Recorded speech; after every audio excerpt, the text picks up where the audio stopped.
Pelaksana harian Majelis Jemaat GKI Pertanian Osior mengucapkan selamat ulang tahun kepada keluarga jemaat yang berulang tahun sepanjang minggu yang lalu. Selamat berbahagia, panjang umur dan sukses selalu dalam kehidupan.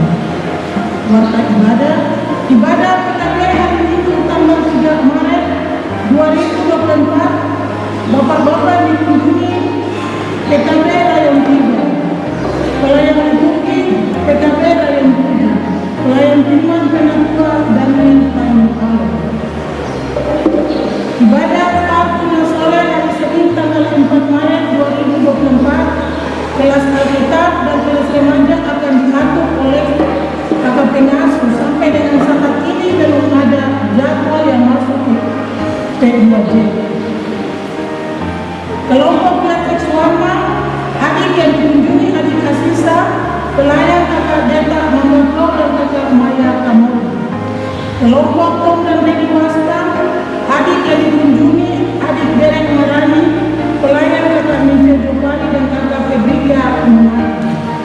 Kelompok Sotipati Sepuri, adik yang dikunjungi adik Putri dan Japonio Emburi, pelayan kakak Anike Weriani, kakak Marina Namboe.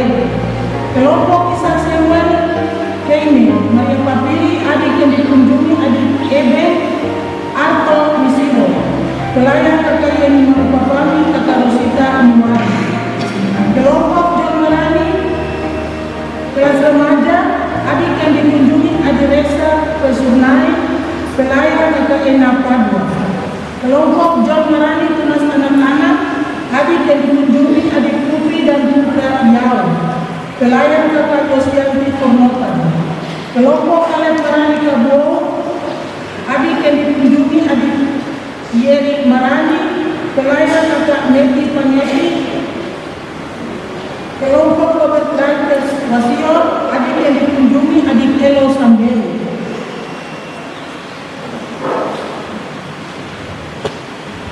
Ibadah Pram hari Selasa tanggal 5 Maret 2024, saudari yang dikunjungi saudari Kelly Deda, alamat samping gereja Betania, MC saudari Nita Aronsore, pelayan liturgi, saudara Reina Kuliai, pelayan firman Syamas Hendrina Ayam Seba. Jenis ibadah kesehatan. Ibadah KW hari Rabu tanggal 6 Maret 2024, kelompok 1 Wilayah Minangkabau, anggota PW dikunjungi Ibu Nita Unggubui, pelayan liturgi Ibu Desi Karwapi, pelayan firman Ibu Lia Halatu. Kelompok 2 Betsi Busayo akan diatur oleh koordinator kelompok. Kelompok 3 Ketetapan Natal, anggota PW dikunjungi Ibu Katrina Marani, pelayan liturgi Ibu Yemima Paduai, pelayan firman Ibu Desi Wamati.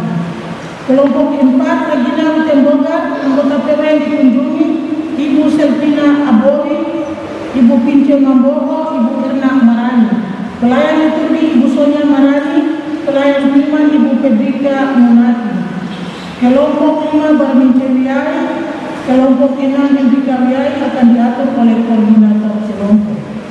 Kelompok 7 Adriana Rohukai, anggota PW dikunjungi Ibu Orpa Lorenda Arumsore, pelayan liturgi Ibu Mariska Tajon, pelayan firman Ibu Sofia Andoi. Ibadah keluarga hari Jumat tanggal 8 Maret 2024, Rayon 1 keluarga dikunjungi Ibu Kriswa Bise, pelayan liturgi firman dan syafaat sama Samuel Patipawai. Rayon 2 keluarga dikunjungi keluarga Dit M. Seba, pelayan liturgi firman dan syafaat sama Olivas Rumbobia. Rayon 3 keluarga dikunjungi Ibu Pedrik keluarga Pedrik Marani, pelayan liturgi Ibu Yuli Sabara, pelayan firman dan syafaat penatua Sen Sembol. Rayon 4 keluarga dikunjungi Isatiai, pelayan liturgi Ibu Paula Urus, pelayan firman dan sepat penatua Yeni Ayam Seba. Rayong 5 keluarga dikunjungi keluarga Kotian Arusore pelayan liturgi Firman dan Sepat Siamas Andi Mala. Rayong 6 keluarga dikunjungi keluarga Paulus Maniri pelayan liturgi Firman dan Sepat penatua Yulianus Sunda. Rayong 7 keluarga dikunjungi keluarga Rianpan pelayan liturgi Ibu J. Kesurnai pelayan Firman dan Sepat penatua Roni Rumbekwan. Rayong 8 keluarga dikunjungi keluarga Roberto Patandean pelayan liturgi Firman dan Sepat Siamas Seri Imbiri. Rayong 9 keluarga dikunjungi keluarga Riko Kalipaturi pelayan liturgi Ibu Dina Wabes pelayan Firman dan Sepat penatua Hari Y. Baransana. Pemberitahuan dari Ketua PW untuk semua anggota PW dan jemaat sekalian bahwa hari Minggu tanggal 10 Maret 2024 minggu depan akan diadakan Basar PW dengan berbagai macam makanan dan minuman. Demikian pemberitahuan dari Ketua PW. Ya, ini ada informasi juga disampaikan buat Bapak Ibu yang punya anak-anak yang sekolah di SD YPK Betania. Hari Jumat tanggal 8 Maret 2024 ada ibadah yang dilaksanakan di Jemaat Yohanes Paulus Kaji. Ibadah dilaksanakan jam 9 pagi. Harap supaya Bapak Ibu yang punya anak serta majelis Jemaat Betania dapat ambil bagian dalam ibadah untuk YPK. Konsumsi ditanggung oleh Bapak Ibu dan anak-anak yang bersekolah di SD YPK Betania. Transportasi ditanggung oleh PSW YPK. Jadi Bapak Ibu kita yang mau pergi ibadah pada hari Jumat tanggal 8 Maret 2024 semua akan tunggu di depan halaman gereja dan akan dijemput oleh PSW. Nah, ibadah akan dilaksanakan jam 9 pagi di Jemaat Yohanes Paulus Kaji. Bapak Ibu warga jemaat yang terkasih yang melayani ibadah Minggu pagi, Ibu Siamas Seri Imbiri Wosiri. Selamat beribadah. Pagi Bapak Ibu, jemaat sekalian, memulai ibadah kita di Maret tahun 2024. Bapak Ibu jemaat sekalian dipersilakan untuk berdiri. Gemah lonceng gereja Dr. Agung bertanda suara Tuhan memanggil setiap kita umatnya untuk memuji dan menyembah dalam kerendahan hati.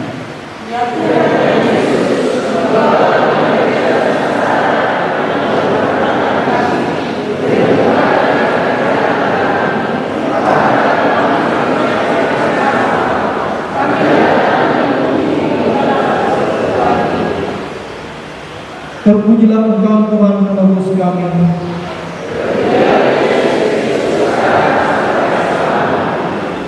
Terpujilah Dia kudus nama ini. Kita bernyanyi dari dalam nyanyian Rohani 7 ayat pertama, ayatnya yang keempat dan ayatnya yang ke-6. Nyanyian memohon Allah. Thank you.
Dengan nama Bapa, Anak, dan Roh Kudus. Amin. Kasih karunia dan damai sejahteranya menyertai jemaat sekalian.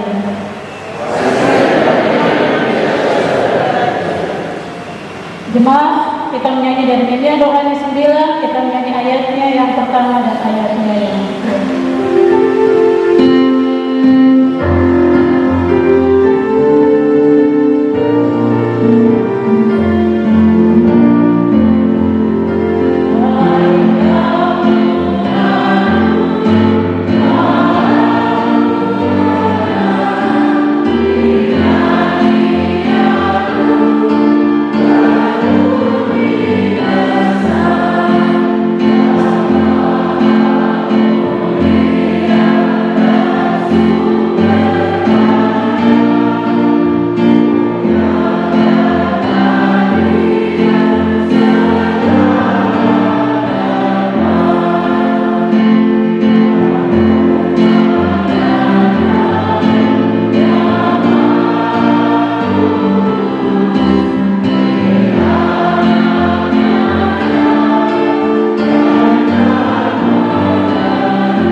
Diberikan kesempatan pada vokal berupa ukulele.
17. Jangan ada padamu Allah lain di hadapanku.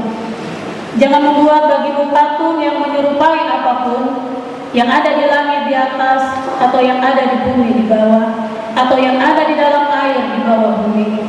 Jangan sujud menyembah kepadanya atau beribadah kepadanya.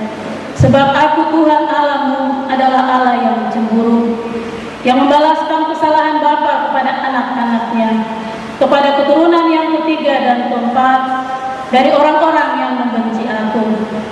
Tetapi aku menunjukkan kasih setia kepada beribu-ribu orang, yaitu mereka yang mengasihi aku dan yang berpegang pada perintah-perintahku. Jangan menyebut nama Tuhan Allahmu dengan sembarangan, sebab Tuhan akan memandang bersalah orang yang menyebut namanya dengan sembarangan. Ingatlah dan kuduskanlah hari Sabat. 6 hari lamanya engkau akan bekerja dan melakukan segala pekerjaanmu. Tetapi hari ke-7 adalah hari Sabat Tuhan Allahmu. Maka jangan melakukan sesuatu pekerjaan, engkau atau anakmu laki-laki, atau anakmu perempuan, atau hambamu laki-laki, atau hambamu perempuan, atau hewanmu, atau orang asing yang di tempat kediamanmu. Sebab 6 hari lamanya Tuhan menjadikan langit dan bumi, laut dan segala isinya, dan Ia berhenti pada hari ke-7. Itulah sebabnya Tuhan memberkati hari Sabat dan menguduskannya. Hormatilah ayahmu dan ibumu, supaya lanjut umurmu di tanah yang diberikan Tuhan Allahmu kepadamu. Jangan membunuh, jangan berzinah, jangan mencuri, jangan mengucapkan saksi dusta tentang sesamamu, jangan mengingini rumah sesamamu, jangan mengingini istrinya atau hambanya laki-laki, atau hambanya perempuan, atau lembunya, atau keledainya, atau apapun yang dipunyai sesama. Jemaat dipersilakan. Kita akan masuk dalam pengakuan dosa. Jemaat yang Tuhan Yesus kasihi, berpalinglah kepada Tuhan dan berilah dirimu diselamatkan olehnya. Marilah kita merendahkan diri di hadapan Tuhan dan mengaku dosa kita kepadanya. Kita berdoa. Ya Tuhan Yesus, di hadapan-Mu kami mengaku bahwa kami sering berdosa. Jauhkanlah kami dari yang jahat, namun seringkali kami tergoda oleh rayuan iblis untuk melakukan yang tidak berkenan kepada-Mu. Kami sering berdoa, Ya Roh Kudus, dan kami. Kami sering berdoa, berkatilah dari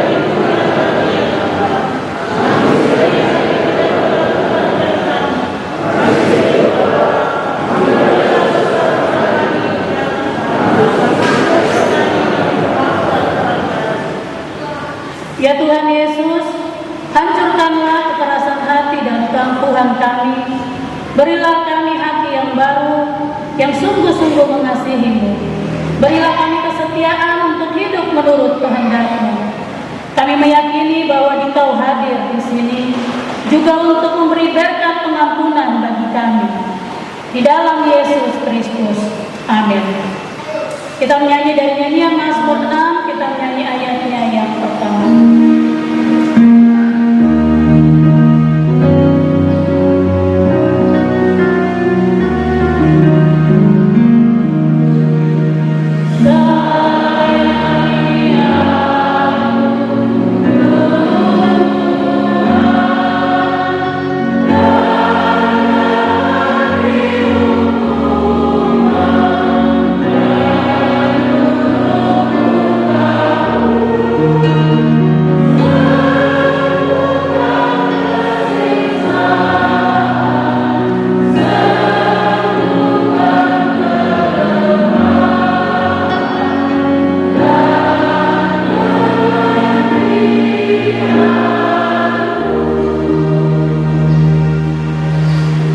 Berita pengampunan bagi kita semua.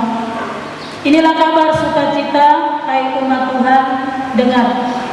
Perkataan ini benar dan patut diterima sepenuhnya. Kristus Yesus datang ke dunia untuk menyelamatkan orang berdosa.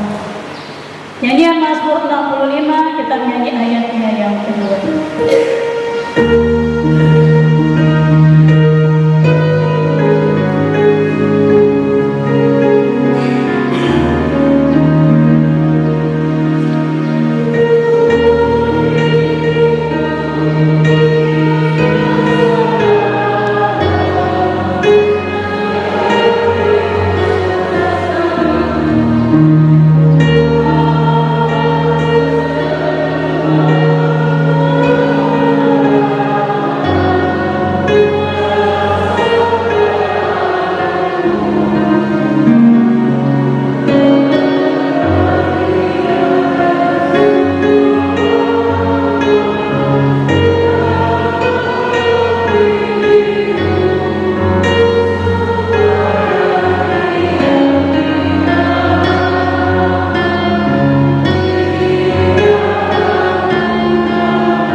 Diberikan kesempatan pada paduan suara Dorcas Tabita.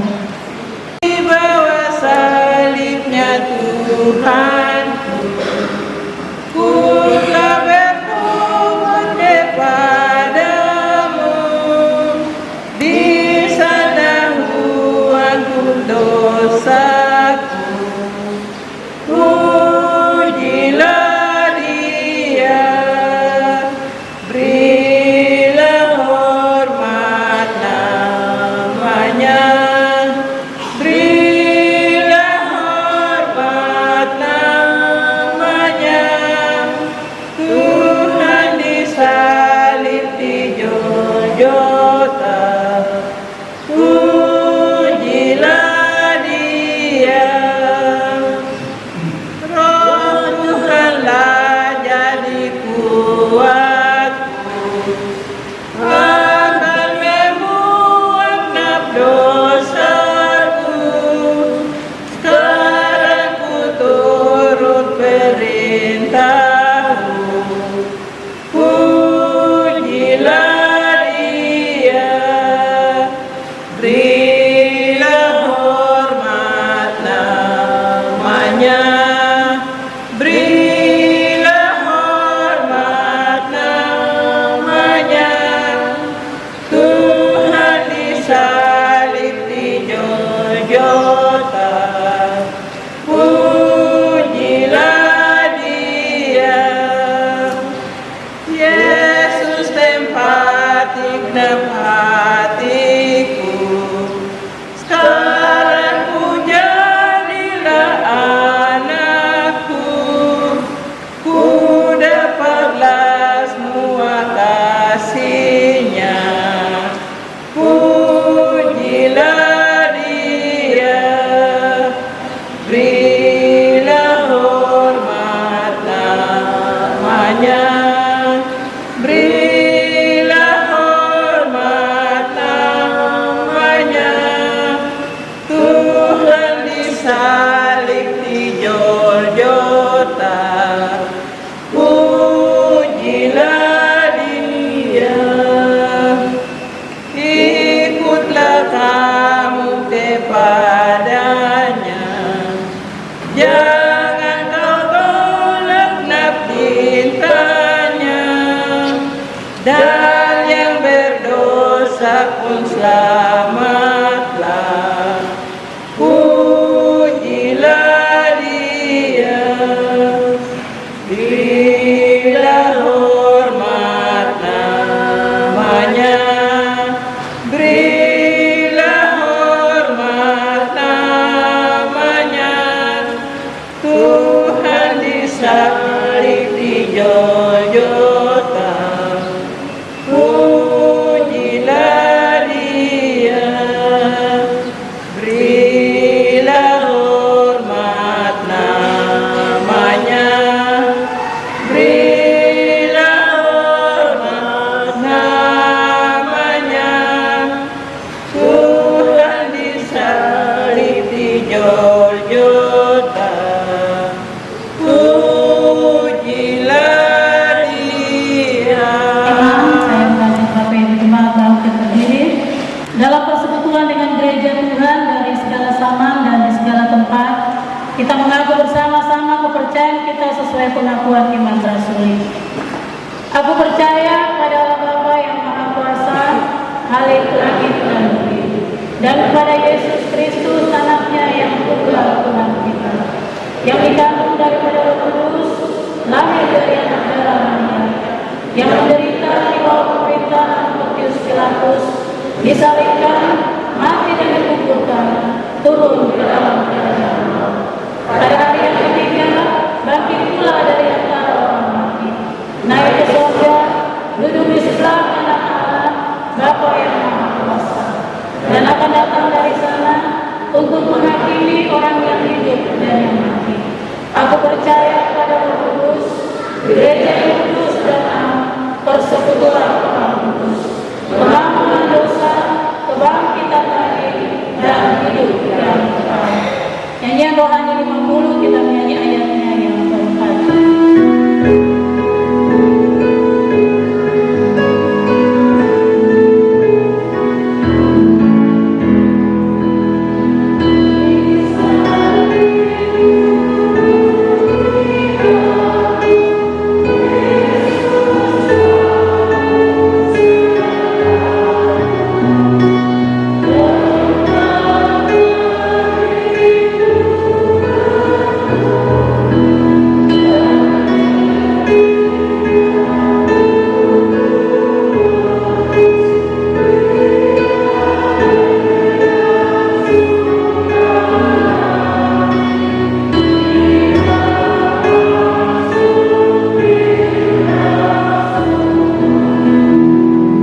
Di pagi hari ini 3 Maret 2024 terdapat dalam Markus 9 ayat 2 hingga ayatnya yang 13. Tuhan boleh mengumpulkan kami anak-anak Tuhan. Kami bersyukur Tuhan kami boleh ada dalam kabar-Mu yang kudus. Tuhan, kami ingin membaca dan merenungkan kebenaran firman-Mu menjadi makanan bagi jiwa-jiwa kami, menjadi kekuatan bagi kami untuk menjalani kehidupan kami di tengah-tengah dunia ini. Kami sadar Tuhan, kami penuh dengan salah dan dosa. Layakan kami Tuhan, pilih kami. Beri Roh Kudus masuk ke dalam hati dan pikiran kami, sehingga kami dapat memahami kebenaran firman yang sebentar akan kami baca. Hamba-Mu yang sebentar akan menyampaikan kebenaran firman Tuhan, hamba penuh dengan keterbatasan. Untuk itu hamba mohon hikmat Allah turun bagi hamba, agar setiap kata-kata yang hamba sampaikan itu benar-benar berasal daripada Tuhan. Ini kami ya Tuhan, hanya di dalam nama Yesus kami siap untuk mendengar kebenaran firman-Mu. Haleluya. Amin. 6 hari kemudian, Yesus membawa Petrus, Yakobus dan Yohanes, dan bersama-sama dengan mereka ia naik ke sebuah gunung yang tinggi. Di situ mereka sendirian saja, lalu Yesus berubah rupa di depan mata mereka. Dan pakaiannya sangat putih berkilat-kilat, tidak ada seorang pun di dunia ini yang dapat mengelantang pakaian seperti itu. Maka nampaklah pada mereka Elia bersama dengan Musa. Keduanya sedang berbicara dengan Yesus. Kata Petrus kepada Yesus, "Rabi, betapa bahagianya kami berada di tempat ini. Baiklah kami dirikan 3 kemah, satu untuk Engkau, satu untuk Musa, dan satu untuk Elia." Ia berkata demikian sebab tidak tahu apa yang harus dikatakannya, karena mereka sangat ketakutan. Maka datanglah awan menaungi mereka, dan dari dalam awan itu terdengar suara, "Inilah anak yang kukasihi, dengarkanlah dia." Dan sepanjang-panjang waktu mereka memandang sekeliling mereka, mereka tidak melihat seorang pun lagi bersama mereka, kecuali Yesus seorang diri. Pada waktu mereka turun dari gunung itu, Yesus berpesan kepada mereka supaya mereka jangan menceritakan kepada seorang pun apa yang telah mereka lihat itu, sebelum Anak Manusia bangkit dari antara orang mati. Mereka memegang pesan tadi sambil mempersoalkan di antara mereka apa yang dimaksud dengan bangkit dari antara orang mati. Lalu mereka bertanya kepadanya, "Mengapa ahli-ahli Taurat berkata bahwa Elia harus datang dahulu?" Jawab Yesus, "Memang Elia akan datang dahulu dan memulihkan segala sesuatu. Hanya bagaimanakah dengan yang ada tertulis mengenai Anak Manusia, bahwa ia akan banyak menderita dan akan dihinakan. Tetapi aku berkata kepadamu, memang Elia sudah datang, dan orang memperlakukan dia menurut kehendak mereka, sesuai dengan yang ada tertulis tentang dia." Demikianlah jauh pembacaan firman Tuhan. Dikatakan berbahagia bagi setiap kita yang tetap ada dalam persekutuan, tetapi kita juga dituntut untuk menjadi pelaku firman.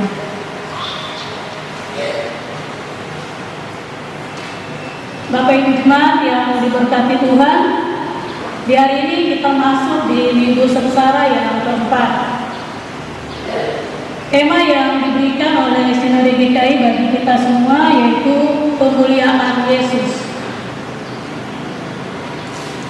Tujuan penulisan kitab Markus 9 ayat 2 hingga ayatnya yang ke-13 adalah memperkuat dan memberi dasar iman bagi orang-orang percaya dan mendorong mereka untuk tetap setia menderita demi Injil dengan memperhadapkan kepada mereka kehidupan, penderitaan, kematian, serta kebangkitan Yesus. Bagi mereka yang tetap setia dan percaya, saya akan mencoba untuk membagikan bagian teks ini menjadi 3 bagian. Bagian yang pertama yaitu ayat 2 sampai dengan ayatnya yang ke-6. Ayat 2 sampai dengan ayatnya yang ke-6 ini berbicara tentang Yesus naik ke atas gunung untuk berdoa bersama dengan 3 muridnya, yaitu Petrus, Yakobus, dan Yohanes. Ketika sedang berdoa, wajah Yesus berubah. Pakaiannya juga menjadi putih berkilau-kilauan dan wajah Yesus berubah-ubah sedemikian rupa sehingga ia bercahaya seperti matahari. Sementara pakaiannya menjadi putih bersinar seperti terang. Peristiwa inilah yang disebut dengan transfigurasi. Percaya waktu kita menonton film tentang Tuhan Yesus, kita melihat sekilas, tetapi mungkin kita tidak memaknai maksud daripada bagian itu, yaitu transfigurasi itu. Bagian ini berbicara tentang waktu dan keikutsertaan para murid bersama dengan Yesus menyaksikan bagaimana Yesus dimuliakan dengan berupa wujud di depan murid-murid. Yesus juga sedang berbicara tentang Allah yang menyatakan diri dalam kemuliaan di atas gunung. Kalau kita lihat pembacaan sebelumnya di bagian pengakuan Petrus itu pada pasalnya yang ke-8 ayat 27 sampai dengan 30, tetapi juga ada pemberitahuan pertama tentang penderitaan Yesus dan syarat-syarat mengikuti Dia. Nanti kita akan memahami mengapa judul tema yang diberikan bagi kita adalah kemuliaan Tuhan. Itu ada maksudnya.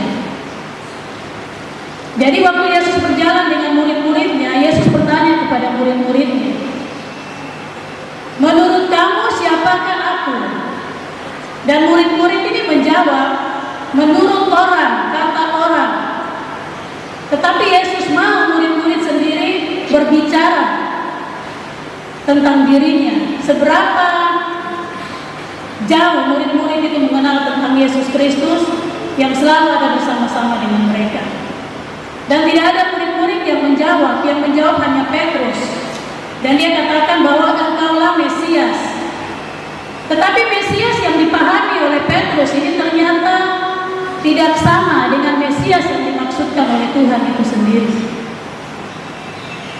Mesias yang dimaksudkan oleh Petrus, mereka mengharapkan seorang raja atau seorang imam yang diurapi Tuhan, yang nanti akan menolong mereka untuk bisa bebas dari pergumulan yang sementara mereka hadapi, yaitu jajahan dari bangsa Romawi. Pemahaman itulah yang ada pada diri Petrus, tetapi juga mungkin yang ada pada murid-murid sekalian. Nah, disinilah Tuhan mau menjelaskan tentang dirinya, bahwa ia itu Mesias. Sehingga bagian yang tadi kita sebut dengan transfigurasi, Yesus sebenarnya menyampaikan kepada Petrus. Mengapa Yesus tidak bawa Petrus saja? Mengapa Yesus harus membawa 2 muridnya? Dalam bagian lain, 2 murid atau ketiga murid inilah yang selalu setia berjalan bersama dengan Yesus ketika Yesus berdoa. Walaupun ketiga murid ini pasti punya kekurangan. Dan bangsa Israel pada waktu itu tidak bisa hanya 1 orang, mereka perlu saksi untuk menyaksikan itu. Sehingga Yesus membawa lebih dari 1. Yesus membawa 3 murid tersebut. Hanya 3 orang yang diajak Yesus dalam teks ini, yakni Petrus, Yakobus, dan Yohanes. Murid yang disebutkan namanya ini mereka bukan yang terbaik. tetapi mereka selalu ada bersama Yesus di saat yang penting, di saat yang genting. Karena itu mereka setia sampai akhir hidupnya. Mereka adalah saksi mata atas perubahan rupa Yesus ke dalam tubuh kemuliaan. Peristiwa transfigurasi atau perubahan bentuk ini diyakini sebagai salah satu dari 5 peristiwa penting dalam kehidupan Yesus, yaitu pembaptisan, penyaliban, kebangkitan, dan kenaikan ke surga. Transfigurasi Yesus di atas gunung merupakan bentuk penyataan jati diri Kristus sebagai anak Allah, sehingga manusia dapat mengenalnya sebagai juru selamat yang membawa kehidupan baru kepada seluruh umat manusia. Yesus berupa wujud menjadi penuh kemuliaan dengan pakaian yang sangat putih berkilau. Lalu ada Elia dan Musa kelihatan berbicara dengan Yesus. Petrus merasa bahagia dan mengatakan, "Rabi, betapa bahagianya kami berada di tempat ini." Sehingga yang muncul dalam pikirannya Petrus adalah keinginan untuk mendirikan kemah bagi Tuhan, Musa, dan Elia. Kedua tokoh ini dipanggil oleh Allah untuk menyerukan dan memperbaharui hidup mereka sesuai kehendak Allah. Iya, mengapa ada Musa dan juga ada Elia? Karena pemahaman mereka sementara mencari seorang Mesias, dan mereka juga masih terpengaruh dengan Musa dan Elia. Sehingga Yesus hadir, Yesus menyatakan bahwa ia sesungguhnya anak Allah itu, ia sesungguhnya Mesias. Sehingga tadi Petrus katakan berarti dia harus mendirikan 3 kemah. Berarti nanti di sini dia harus menyembah 3 orang. Dia harus menyembah Musa, dia harus menyembah Elia, dan dia harus menyembah Tuhan Yesus. Tetapi di sini yang Tuhan mau sampaikan buat kita semua bahwa Yesuslah satu-satunya Mesias. Itu yang sebenarnya mau disampaikan Yesus oleh peristiwa transfigurasi tersebut. Pada ayatnya yang ke-9 sampai yang ke-10, pasca peristiwa Yesus berubah wujud, Yesus melarang mereka menceritakan kepada siapapun hingga kebangkitannya. Yesus melarang mereka menceritakan kepada siapapun hingga kebangkitannya. Yesus mengetahui bahwa orang-orang Israel saat itu sedang mencari pemimpin untuk memerintah sebagai raja. Ada juga yang mengharapkan tokoh yang mampu melakukan berbagai mujizat. Namun misi Yesus yang sejati hanya dapat disempurnakan dengan kematiannya. Jadi waktu kita bisa baca di pasal 8 ayat 31 sampai pasal 9 bagian 1, di situ Yesus menjelaskan secara terang-terangan siapa itu Mesias. Jadi pemahaman oleh Petrus bahwa raja tidak boleh mati, tetapi Yesus bilang bahwa saya harus menderita, saya harus mati, tetapi juga nanti akan bangkit. Sehingga pemahaman inilah yang harus dipahami tentang Mesias itu bagi kita semua.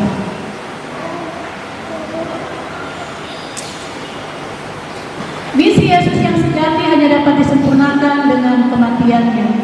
Kelihatannya mereka tidak paham ungkapan Yesus mengenai bangkit dari antara orang mati. Dengan begitu Yesus akan mengalahkan dosa dan kebangkitannya akan mengalahkan kuasa maut. Yesus Kristus adalah Tuhan. Dia memilih orang-orang tertentu dan diberi kesempatan untuk melihat serta mendengar hal yang tidak dapat dilihat dan didengar oleh orang banyak. Mengapa hanya 3 orang saja? Orang-orang pilihan harus mengerjakan tugas dan menanggung penderitaan yang lebih berat dari orang-orang lain karena mereka setia kepada Yesus. Pada bagian yang ketiga, yaitu ayat 11 hingga ayatnya yang ke-13, pertanyaan tentang siapakah yang akan datang. Yesus menjelaskan 2 fakta. Yang pertama, bagi orang yang telah percaya kepada Yesus Kristus, Elia itu adalah Yohanes Pembaptis, karena ia telah mempersiapkan jalan bagi Yesus. Tetapi Yohanes menolak bahwa dirinya adalah Elia yang bangkit dari kematian, tetapi ia melayani dalam roh. Yang kedua, beberapa penulis mengatakan seperti dalam Wahyu 11 ayat 2 hingga ayatnya yang ke-12, bangsa itu tidak menerima pelayanan Yohanes Pembaptis. Jika saja menerima Yohanes, dan ia akan menjadi Elia yang diutus Allah, dan mereka pasti akan menerima Yesus. Bapak Ibu jemaat yang diberkati Tuhan, Tuhan Yesus sendiri rela meninggalkan keadaan yang nyaman dan masuk dalam keadaan yang tidak nyaman demi menyelamatkan manusia. Yesus mengajarkan kepada para murid bahwa kemuliaan dalam penderitaan lebih agung dari kemuliaan di atas gunung. Ada banyak tawaran dalam hidup yang benar-benar menjanjikan kenikmatan dan kenyamanan. Namun, hanya ada satu tawaran yang benar-benar menjanjikan kebahagiaan sejati, yaitu tawaran dari Tuhan. Tawaran Tuhan adalah kesetiaan dalam penderitaan dan kebahagiaan hidup. Yesus katakan bahwa siapa yang mengikuti Dia harus menyangkal diri, harus pikul salib baru bisa mengikuti Yesus.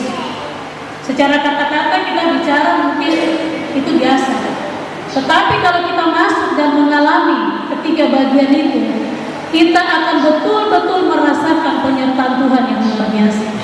Ada bagian proses yang harus kita lewati dalam penderitaan itu, tetapi di situ tantangan bagi kita, tantangan bagi iman kita, apakah kita sungguh-sungguh percaya kepada Tuhan. Hari ini banyak orang yang jatuh karena tidak beriman kepada Tuhan. Tetapi percaya kita semua yang hadir dalam gereja ini, Tuhan akan memberikan kekuatan bagi kita. Tuhan tidak pernah sedetik pun meninggalkan kita. Sehingga kita harus terus mencas iman kita untuk terus punya hubungan yang dekat dengan Tuhan, sehingga iblis tidak masuk dan menghancurkan pikiran-pikiran kita. Kadang dalam menjalani kehidupan ini kita bingung dengan pergumulan yang begitu berat. Kadang mungkin sampai tidak sadar, biasa mama-mama atau ibu-ibu, kita mungkin lebih memilih sakit, mati, meninggalkan bagian itu. Tetapi hari ini Tuhan memberi kita harus menjadi kekuatan. Tetapi begitu juga bapak-bapak tidak bisa pergi meninggalkan tanggung jawab, meninggalkan pergumulan begitu saja. Tuhan menjadikan bapak-bapak sebagai imam yang harus menyelamatkan kehidupan keluarga. Hari ini banyak persoalan, pergumulan yang kita lihat di depan mata kita. Kadang kita terlambat untuk menolong orang-orang yang wajib kita tolong, karena kita mungkin sendiri tidak kuat untuk bagian itu. Sehingga ini menjadi tantangan bagi kita untuk kita tetap beriman, memaknai masa-masa penderitaan yang Yesus lewati. Sebenarnya Yesus sudah lewati dan sudah menang. Yesus hanya mau mengingatkan kita untuk kita tetap kuat di bagian itu. Tawaran Tuhan adalah kesetiaan dalam penderitaan dan kebahagiaan hidup. Kita cenderung tinggal di zona nyaman seperti yang dialami Petrus, Yakobus, dan Yohanes. Betapa bahagianya kami berada di tempat ini. Sikap semacam ini akan menyulitkan kita untuk melihat rencana Tuhan dalam setiap gerak-gerik hidup kita. Maka melalui peristiwa transfigurasi, Yesus hendak mengajarkan kepada kita bahwa kebahagiaan di Gunung Tabor akan kita dapatkan jika kita mau meninggalkannya dan naik ke Golgota. Ada Tabor, ada Golgota, ada kebahagiaan, pasti ada penderitaan. Kebahagiaan akan kita dapatkan jika kita mampu bertahan hidup dalam penderitaan. Mungkin kita lebih senang mencari kenikmatan dunia tanpa peduli dengan situasi yang ada di sekitar kita. Seorang bapak bisa saja mencari aman di tempat lain dan membiarkan anak dan istrinya berada dalam zona yang tidak nyaman. Hal pertama yang harus kita lakukan adalah berani untuk berubah dan mampu mengendalikan dari kenikmatan duniawi, sebab tidak ada kesenangan tanpa penderitaan.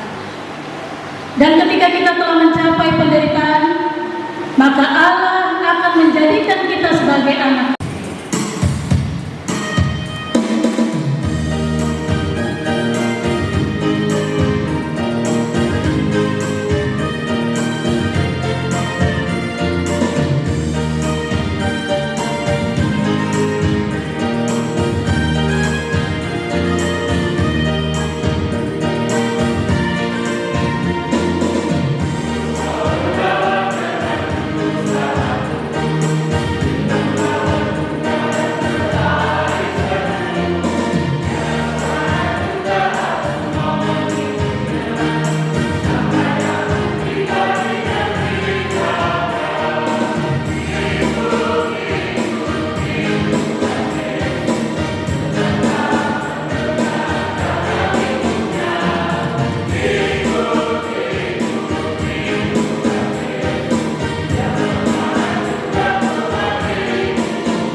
Saudara-saudara, Allah telah mempersembahkan anaknya yang tunggal untuk kita manusia.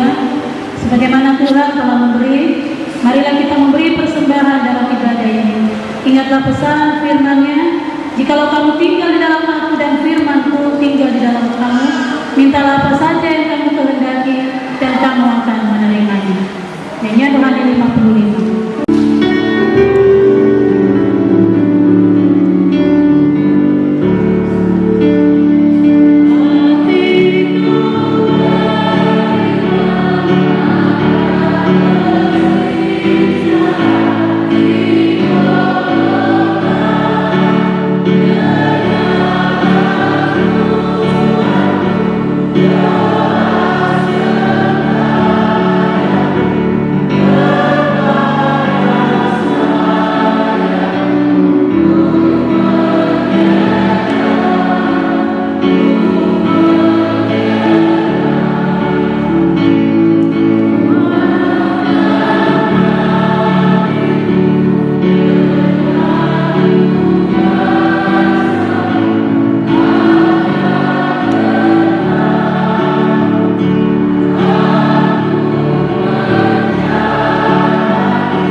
8 perpuluhan. Pengucapan syukur dari keluarga Mamalia yang kami atas pertolongan Tuhan dalam proses rekapitulasi dan penetapan perolehan suara. Yang kedua, pengucapan syukur dari keluarga O'Brien Muilim untuk anak terkasih yang berulang tahun pada tanggal 26 Februari 2024. Pengucapan syukur dari keluarga Bapak Victor Dimara atas berkat yang Tuhan kasih di teman-teman keluarga. Pengucapan syukur dari keluarga Jefferson Sonai atas tetangga setahun usia anak Reza Priyanka Sonai yang berusia 15 tahun pada tanggal 27 Februari 2024. Pengucapan syukur dari Ibu Megi Bakar Desi mengucap syukur untuk berkat, penyertaan dan perlindungan Tuhan dalam kehidupan keluarga. Mengucap syukur untuk kepercayaan dalam hidup jabatan baru di instansi yang baru. Tetapi juga ada perpuluhan jemaat, perpuluhan dari keluarga Soleman Abu Sore, perpuluhan dari keluarga Cewe Ayam Seba, perpuluhan dari keluarga Yohan Mairei, perpuluhan dari keluarga B.A. Imburi, perpuluhan dari keluarga Agus Burgoibo, perpuluhan dari saudara Beni Rizky Pesonai, perpuluhan dari keluarga Ibu Megi Bakar Desi, dan perpuluhan anak Chelsea Ambekpan. Doa syafaat kita akan sama-sama berdoa, doa Bapa kami, doa yang diajarkan bagi kita semua. Mari kita berdoa. Bapa kami yang di surga, dikuduskanlah namamu, datanglah kerajaan-Mu, jadilah kehendak-Mu di bumi seperti di surga. Berikanlah kami pada hari ini makanan kami yang secukupnya, dan ampunilah kami akan kesalahan kami, seperti kami juga mengampuni orang yang bersalah kepada kami. Dan janganlah membawa kami ke dalam pencobaan, tetapi lepaskanlah kami daripada yang jahat. Karena Engkau yang punya kerajaan dan kuasa dan kemuliaan sampai selama-lamanya. Amin. Untuk menerima berkat Tuhan, jemaat dipersilakan berdiri. Jemaat siapkan Kidung Jemaat 178 ayatnya yang pertama, kita akan menyanyi setelah kita menerima berkat Tuhan.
Saudara telah berjumpa dengan Tuhan lewat persekutuan ini.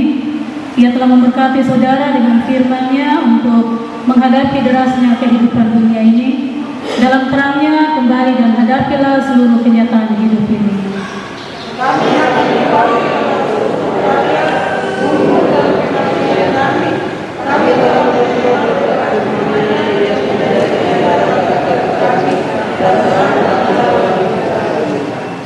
Pergilah dan berbuatlah seperti yang dikehendaki Tuhan bagi hidupmu.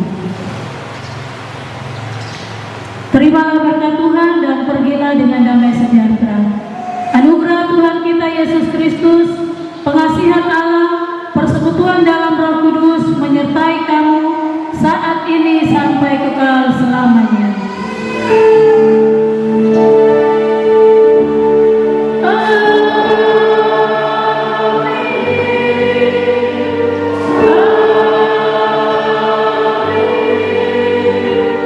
Oh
lain sebelum kita berpisah pulang ke rumah kita masing-masing. Marilah kita bersaat teduh. Saat teduh dimulai. Saat teduh selesai. Waktu selanjutnya diberikan kepada Ibu Sekretaris Dewan J, Ibu Yuliana Mahapani, waktu dan tempat dipersilakan.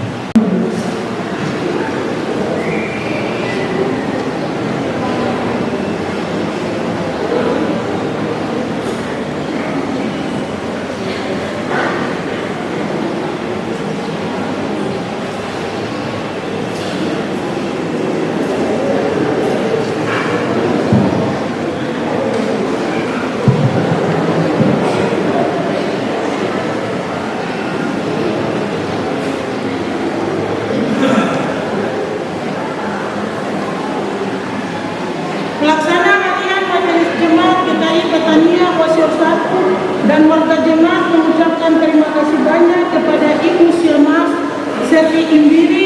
Doa kami Tuhan Yesus yang punya pekerjaan senantiasa memberkati Ibu dalam tugas dan pelayanan. Pelaksana harian Majelis Jemaat GKI Betania Wasir 1 mengucapkan terima kasih banyak kepada pemain musik yang telah mengiringi puji-pujian sepanjang ibadah berlangsung. Solo Kapan Suara Vokal Group yang telah mempersembahkan puji-pujian bagi kemuliaan nama Tuhan. Tuhan memberkati. Terima kasih juga kami sampaikan kepada semua majelis jemaat yang melayani. Terima kasih juga kami sampaikan kepada semua warga jemaat yang menghadiri ibadah di hari ini.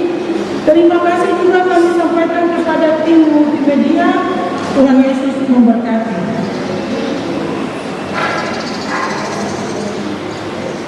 Bapak Ibu warga jemaat, ibadah malam akan dilaksanakan pada jam 6 sore.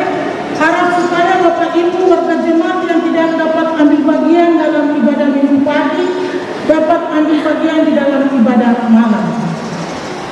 Informasi juga disampaikan buat Bapak Ibu yang punya anak-anak yang sekolah di SDIPK Betania. Hari Jumat tanggal 8 Maret 2024 ada ibadah yang dilaksanakan di Jemaat Yohanes Paulus Lagi. Ibadah dilaksanakan jam 9 pagi. Harap supaya Bapak Ibu dan anak-anak serta majelis jemaat Betania dapat ambil bagian dalam ibadah HUT Yayasan Pendidikan Kristen. Konsumsi ditanggung oleh Bapak Ibu dan anak-anak sekolah SDIPK Betania. Transportasi ditanggung oleh PSW YPK. Jadi Bapak Ibu anak-anak hari Jumat jam 8 pagi kita semua kumpul di depan gereja Betania dan ada jemputan yang sudah. Ya, satu pemberitahuan dari Ketua PW untuk semua anggota PW bahwa hari Minggu tanggal 10 Maret 2024 minggu depan akan diadakan basar PW dengan berbagai macam makanan dan minuman. Demikian pemberitahuan dari Ketua PW. Jumlah kehadiran kita yang mengikuti ibadah Minggu 3 Maret 2024, laki-laki dewasa 90, perempuan dewasa 135, anak laki-laki 86, anak perempuan 99. Jumlah kehadiran kita yang mengikuti ibadah Minggu pagi berjumlah 410 jiwa. Kita bisa mengenal